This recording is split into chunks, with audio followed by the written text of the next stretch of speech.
everyone. So today I'm going to be talking about the Legal Information Institute. This is a website that is run by Cornell University Law School. It has 500,000 pages of free material, and they have 27 million unique visitors annually. It's run by a group of researchers, engineers, editors, and then they also collaborate with publishers, legal scholars, computer scientists, and government agencies. Their mission statement emphasizes the fact that they are free, they're a nonprofit, and they believe in open access for everyone regardless of their legal educational background. So they want to help people understand the law, and then also they explore new technologies that will make it easier for people to find the law. In terms of funding, they run off of 20% donations, 15% comes from the law school, and then 65% comes from sponsorship, which includes advertising on their website or lawyers who pay to list their profiles so that people can find them. And then their expenses, 80% goes to the staff salaries, then 15% the facilities at Cornell, and then 5% for overhead. So from the homepage, one of the most helpful tools is the search capability, and that's right in the upper right-hand corner. So if you were to search something like elections, it will search all of the documents in the Institute, and you can filter by content type in order to narrow the results. There are a few other notable services. Some of them are you can find a lawyer and browse by the name, location, or practice area that you need help in. Search the collection, as we just looked at. You can subscribe to their Supreme Court bulletin and their RSS updates, or follow them on social media to stay updated on legal developments. And then the Legal Information Institute has also partnered with Justia, which is a lawyer outreach site, so you can ask a question to a real lawyer. They also have quite a few interesting projects and initiatives. One of them is the Inbox Project. So they've partnered with the Coalition Against Unsolicited Commercial Email, and it's a collection related to anti-spam law. Another project or tool is WEX, which is their free community-built dictionary / encyclopedia. It's a combined source, and this is original and collaboratively created and edited by legal experts. And it's also available in Spanish.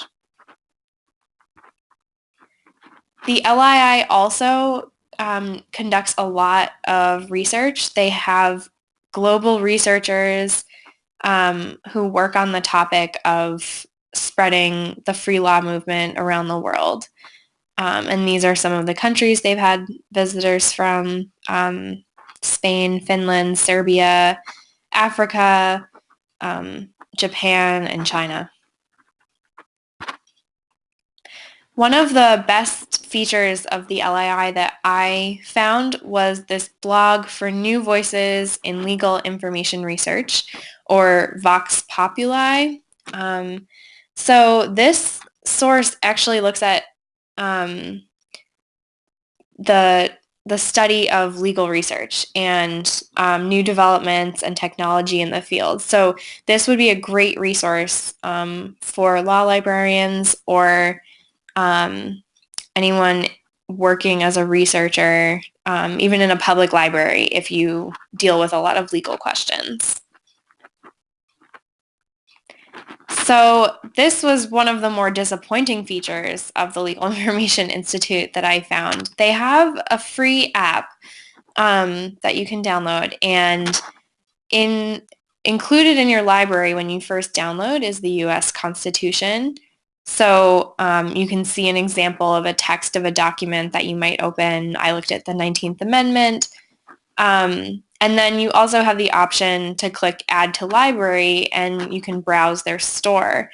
But interestingly, those documents actually are not free if you want to add to your library. So you could find this material for free on the website, but not actually on the app. So that was a little disappointing to see. Hopefully this is something that they will work on developing in the future. But for now, it's not a super helpful resource from what I could see. So I just wanted to close by looking at kind of just the format of how their website is set up. So if you came to the Legal Information Institute and wanted to just browse the collection, you would probably start in the top bar. So I'm just going to go through the steps and show you what each page would look like from the home page. So you would select US code from the drop-down menu. Then it will bring you to a nice clean table of contents. And then maybe we want to look at Title II on the Congress. Then just browsing, this one caught my eye on Chapter 5, the Library of Congress. And you can see at the top that they list how current they are. The website is updated pretty regularly, although the blog I noticed was not updated since last fall. So I think other parts don't receive as much focus as probably the legal documents. So if we clicked into Chapter 5, then we can scroll down and there's all these sections on the Library of Congress. I looked at section 136, which is on the Librarian of Congress, Rules and Regulations. And it talks about the appointment and the term of service. This is something that was recently updated last November when we adopted a policy for a 10-year term of service for the Librarian of Congress. It's no longer a lifetime appointment, although the librarian can be reappointed after that 10 years.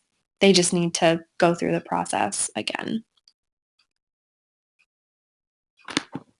So that's the end of my slideshow on the Legal Information Institute, and I'm sorry that I'm not there to answer any questions, but hopefully this gave you a pretty good overview of this tool, which is definitely oriented toward the novice legal researcher and probably would be a good place to direct pro se patrons in a public library or just someone who's maybe not as familiar with the process and needs something that's a little bit cleaner and simpler. All right. Thanks, everyone.